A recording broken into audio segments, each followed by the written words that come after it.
একবার ভাবুন তো, চাঁদে যদি একজন মানুষ একা আটকে পড়েন তখন কি হবে? ঠিক এমনটাই ঘটেছে আজকের গল্পে।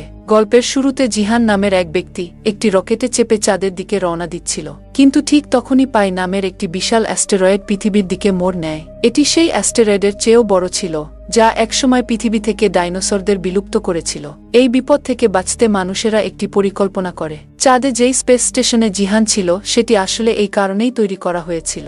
এই স্টেশনের ভেতরে ছিল বহু আধুনিক ও ভয়ঙ্কর অস্ত্র, যার সাহায্যে অ্যাস্টেরয়েডটিকে ধ্বংস করে তার ধ্বংসাবশেষ চাঁদের মহাকর্ষ বল ব্যবহার করে পৃথিবী থেকে দূরে সরিয়ে নেওয়া হবে। টানা ৮ বছর পরিশ্রমের পরে অবশেষে মানুষ এই মিশনে সফল হয়। জিহান ও তার সঙ্গীরা এখন পৃথিবীতে ফিরে আসার জন্য প্রস্তুত ছিল। তবে ফেরার আগে জিহান চাচ্ছিল তার কমান্ডার জিঙ্কের সামনে নিজের ভালোবাসার কথা প্রকাশ করতে। এই উদ্দেশ্যে সে নিজের কক্ষে গিয়ে হেডফোনে গান চালিয়ে একটি প্রেমপত্র লেখা শুরু করে। ঠিক সেই সময় জু নামের এক নভোচারী দৌড়ে এসে কমান্ডার জিঙ্ককে জানায় এক ভয়ঙ্কর খবর। যে অস্ত্র দিয়ে অ্যাস্টেরয়েড ধ্বংস করা হয়েছিল তাতে কিছু ত্রুটি ধরা পড়েছে এবং আগামী আধা ঘন্টার মধ্যে অ্যাস্টেরয়েডের সমস্ত ধ্বংসাবশেষ চাঁদের উপর পড়তে যাচ্ছে। এই খবর পাওয়ার সঙ্গে সঙ্গে কমান্ডার জিঙ্ক দ্রুত স্পেস স্টেশন খালি করার আদেশ দেন। সবাই দ্রুত রকেটের দিকে দৌড়াতে শুরু করে, কিন্তু জিহান তখনও হেডফোন পরে প্রেমপত্র লিখছিল। ফলে কোনো সতর্কবার্তা বা অ্যালার্ম তার কানে পৌঁছায়নি। কয়েক মিনিট পর সে হঠাৎ একটি রকেট দেখে বুঝতে পারে কি ঘটেছে এবং দৌড়ে বেইজ স্টেশনের দিকে ছুটে যায়। তখনও সেখানে 6টি রকেট ছিল দেখে কিছুটা আশ্বস্ত হয় জিহান, কিন্তু হঠাৎ করেই একসাথে 5টি রকেটই উড়ে যায়। ফলে তার জন্য কেবল একটি রকেট অবশিষ্ট থাকে। সে তার টিমের সঙ্গে যোগাযোগ করার অনেক চেষ্টা করেন, কিন্তু ব্যর্থ হন। শেষ পর্যন্ত উপায় না দেখে সে নিজের রোভার চালিয়ে দ্রুত রকেটের দিকে রওনা হয়, কিন্তু হঠাৎ সামনে একটি বড় গর্ত এসে পড়ে আর তার রোভারটি সেই গর্তে পড়ে যায়। যখন সে গর্ত থেকে উঠে আসে তখন শেষ রকেটটিও উড়ে গিয়েছিল। এদিকে আকাশ থেকে অ্যাস্টেরয়েডের ধ্বংসাবশেষ পড়তে শুরু করেছে। সে বাঁচার জন্য আরেকটি গর্তে লুকাতে চায়, কিন্তু ঠিক তখনই এক টুকরো ধ্বংসাবশেষ সরাসরি সেই গর্তে পড়ে এবং সে অজ্ঞান হয়ে পড়ে। যখন সে জ্ঞান ফিরে পায় তখন তার বিশ্বাস ছিল যে পৃথিবী থেকে তাকে উদ্ধার করা কঠিন হবে না, কিন্তু তখনই আরেকটি বিশাল অ্যাস্টেরয়েড পৃথিবীতে আঘাত করেন এবং পুরো পৃথিবী ধ্বংস হয়ে যায়। এরপর 6 মাস ধরে জিহান পৃথিবীর সঙ্গে যোগাযোগ করার চেষ্টা করে, কিন্তু কোনো সফলতা পায় না সে। শেষ পর্যন্ত সে তার নিয়তিকে মেনে নেয়। সৌভাগ্যবশত তার কাছে যথেষ্ট খাবার ও পানি ছিল বেঁচে থাকার জন্য। সব শহীদদের প্রতি শ্রদ্ধা জানিয়ে সে সিদ্ধান্ত নেয় নিজের সব ইচ্ছা পূর্ণ করবে। তার প্রথম ইচ্ছা ছিল কমান্ডার জিঙ্কের ঘরে কিছু সময় কাটানো, কিন্তু সে ঘরের পাসওয়ার্ড জানত না। তার দ্বিতীয় ইচ্ছা ছিল চাঁদের মাটিতে সার্ফিং করা। প্রথম দিকে সে বারবার পড়ে যেত, কিন্তু দিনের পর দিন চেষ্টা করে সে শেষ পর্যন্ত সার্ফিংয়ে সফল হয়। তবে এখনও সে জিঙ্কের ঘরের পাসওয়ার্ড খুঁজে পায়নি। শেষের আগে সে ঘরের দরজাটি উড়িয়ে দেয়। তারপর সে জিঙ্কের একটি ছবিকে সঙ্গে নিয়ে ডেট করার সিদ্ধান্ত নেয়। সেই সময় দুর্ঘটনাক্রমে জিঙ্কের ছবির মুখে ক্যাচআপ পড়ে যায়। সে সেই সুযোগে ছবিটাতে চুমু খায়, কিন্তু সে জানত না এই সময় স্পেস স্টেশনের নতুন হেডকোয়ার্টার থেকে পুরো টিম তাকে লাইভ দেখছিল। তার এই কাণ্ড দেখে সবাই মুখ ফিরিয়ে নেয় আর অপরদিকে জিঙ্ক হতবাক হয়ে যায়। তবে নেটওয়ার্কের সমস্যার কারণে তারা তখন কেবল জিহানকে দেখতে পাচ্ছিল, কথা বলতে পারছিল না। যেহেতু জিহান তখন কোনো বিপদের মধ্যে ছিল না, তাই জিঙ্ক তার রেস্কিউ মিশন বাতিল করার সিদ্ধান্ত নেয়। ঠিক তখন চেয়ারম্যান তাদের জানায় সরকার আগামী 30 দিনের মধ্যে জিহানের এই নতুন জীবন সারা বিশ্বের সামনে তুলে ধরার পরিকল্পনা করেছে। কারণ অ্যাস্টেরয়েডের আঘাতের পর পৃথিবীর 30% জমি সমুদ্রের মধ্যে ডুবে গিয়েছে, যার ফলে সবার জীবন পুরোপুরি বদলে গিয়েছিল। এখন সরকার চাচ্ছিল জিহানের মাধ্যমে মানুষের মনে একটা নতুন আশা জাগিয়ে তোলা। তারা দেখাবে মানুষটা একা চাঁদে থেকেও কিভাবে জীবন যাপন করছে। কিন্তু মহাকাশচারী জু জানায় জিহানের শব্দ শোনা যাচ্ছে না। তখন জিঙ্ক তাকে জানায় যে তারা জিহানের কণ্ঠ ডাবিং করে জনসমক্ষে উপস্থাপন করাবে, যাতে তারা ইচ্ছে মতো তার মুখ দিয়ে কথা বলাতে পারে। এরপর জিঙ্ক রেডিওর মাধ্যমে জিহানের একটি মিথ্যা গল্প প্রচার করে, যেখানে বলা হয় সে রকেটে নিজের সিট ত্যাগ করেছিল একজন ক্রু মেম্বারকে বাঁচানোর জন্য।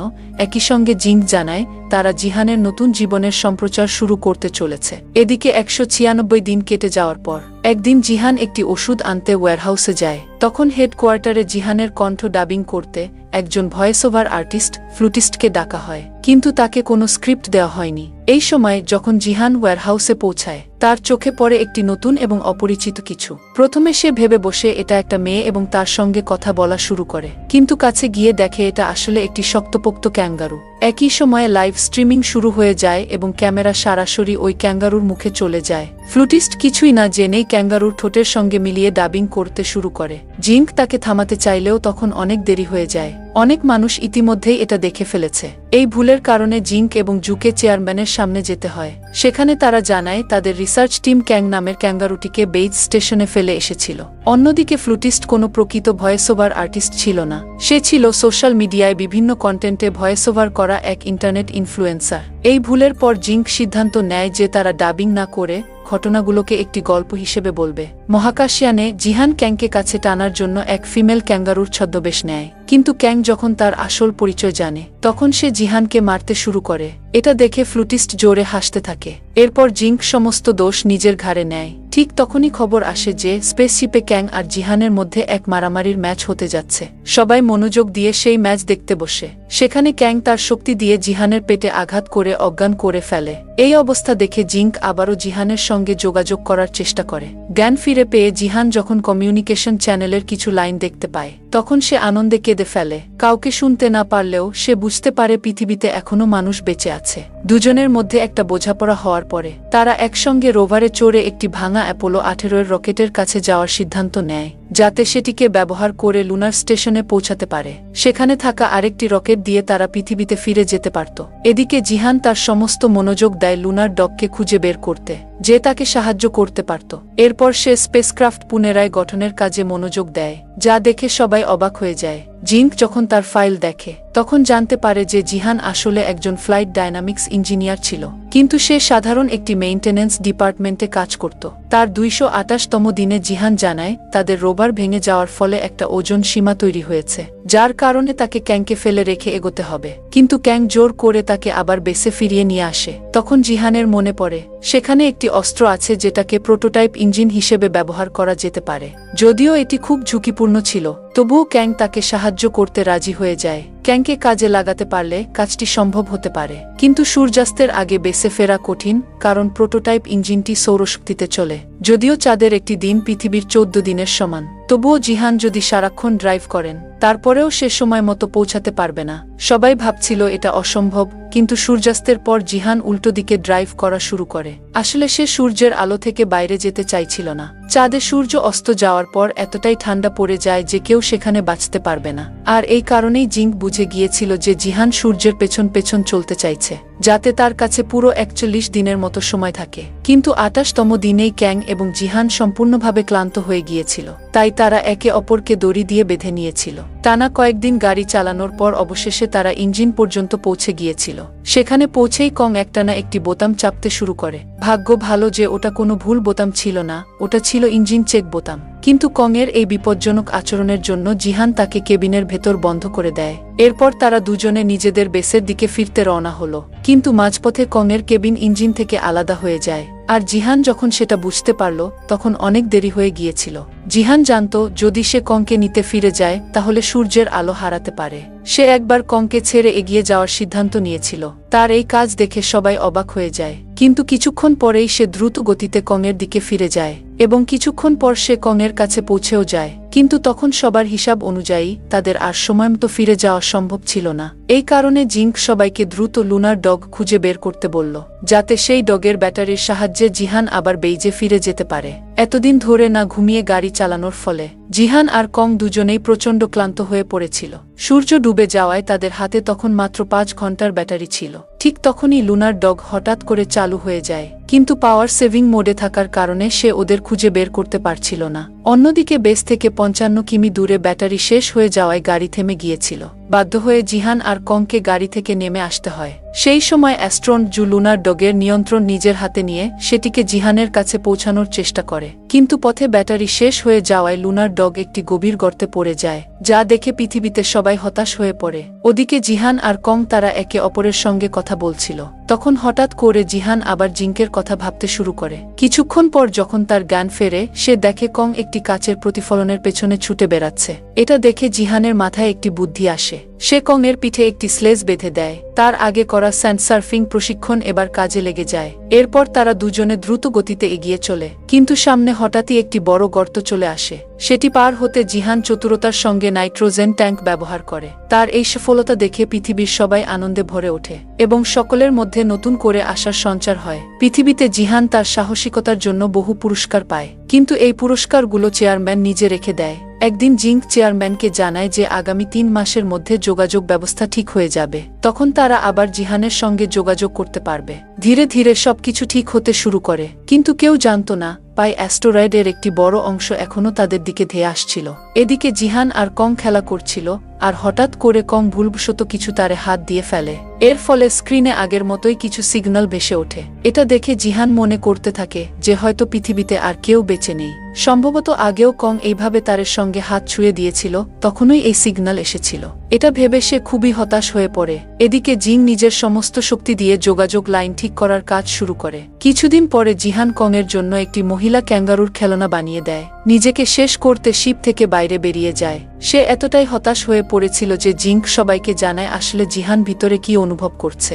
সে সবার কাছে অনুরোধ করেন তারা যেন তাদের ফোনের ফ্ল্যাশলাইট চাঁদের দিকে তাক করে ধরেন। ওদিকে জিহান যখন শিপ থেকে দূরে গিয়ে হেলমেট খুলে ফেলতে যাচ্ছিল, তখনই সে পৃথিবী থেকে আসা আলো দেখে ফেলে। এটা দেখেই সে হাঁটু গেড়ে বসে কাঁদতে শুরু করে। কিছুক্ষণ পর বেসে ফিরে গিয়ে যখন জিহান যোগাযোগের বোতাম অন করেন, তখন অবশেষে সে তার সব সঙ্গীদের কণ্ঠ শুনতে পায়। তারা জানায় পৃথিবীতে তার লাইভ স্ট্রিমিং চলছে। তবুও জিহান কিছু বলছিল না। তখন সবাই জিংকে তার সামনে দাঁড় করিয়ে দেয়া হয়। জিঙ্ক যখন শুধু হ্যালো বলেন, তখন জিহান আনন্দে ভরে ওঠে। পরের কয়েকদিন ইঞ্জিনিয়াররা তাকে স্পেসক্রাফট ঠিক করতে সাহায্য করে, কিন্তু সে শুধুমাত্র জিংকে দেখেই সত্যিকারের খুশি হয়। অবশেষে এক রাতে স্পেসক্রাফট ঠিক হয়ে গেলে জিহানের সঙ্গে জিংকে একান্তে কথা বলার সুযোগ হয়। সে জিহানকে জানায় যে সে মেইনটেন্যান্স ডিপার্টমেন্টে যোগ দিয়েছিল শুধু জিংকেনোর জন্যই। আসলে সে আগে এই ডিপার্টমেন্টে কাজ করতে চায়নি, কিন্তু একদিন পাশ দিয়ে হেঁটে যাওয়া জিংকে দেখে সে প্রেমে পড়ে যায়। তখন থেকেই সে ঠিক করেন যে তাকে চাঁদে গিয়ে জিংকের সাথে থাকতে হবে, যেমন করেই হোক সে থাকবে।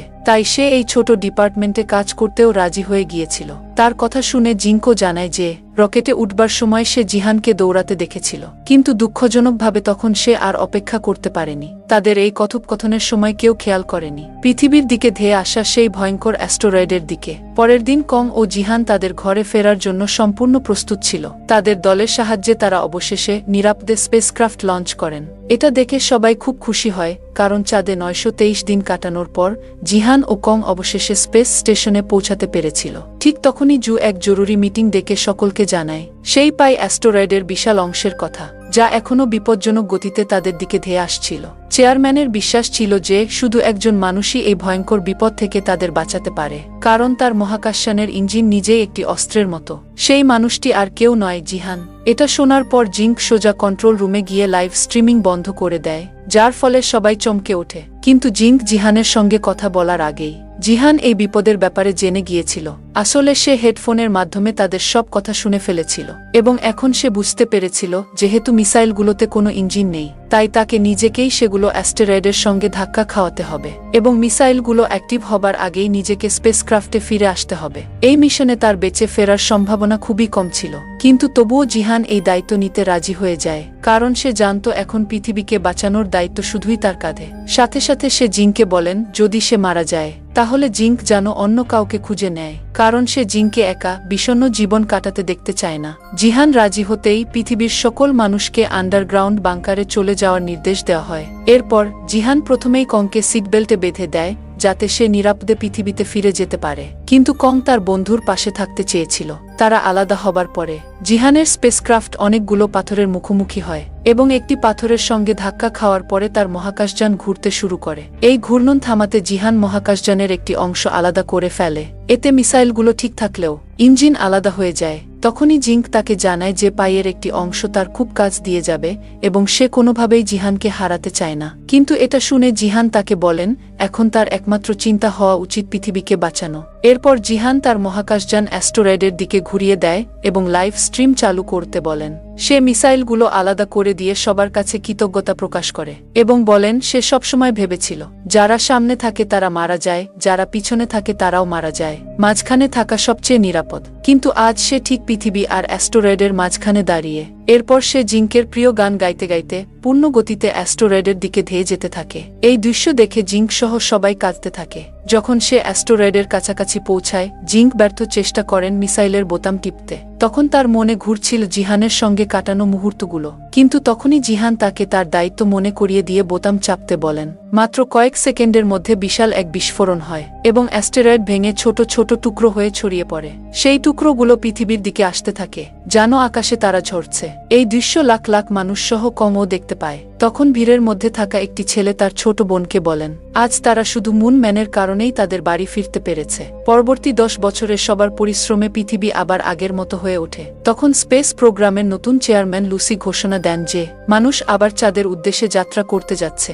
অন্যদিকে জিমও আবার চাঁদের উদ্দেশ্যে রওনা হয়। চাঁদে পৌঁছানোর পর সে জিহানের স্মৃতি বিজড়িত মুহূর্তগুলোর মুখোমুখি হয়। সেই মুহূর্তগুলো দেখে তার চোখে আনন্দের অশ্রু আসে। এরপর এক সহকর্মীর সঙ্গে পৃথিবীর দিকে তাকিয়ে জিঙ্ক জানায়, 10 বছর আগে ভেঙে পড়া অ্যাস্টেরয়েডের ধ্বংসাবশেষ এখন পৃথিবীর চারপাশে এক রিংয়ের মতো ঘুরছে, যা চিরকাল মুন ম্যানের কথা মনে করিয়ে দিবে। তো আজকে এ পর্যন্তই বন্ধুরা, ভালো থাকুন, আল্লাহ হাফেজ।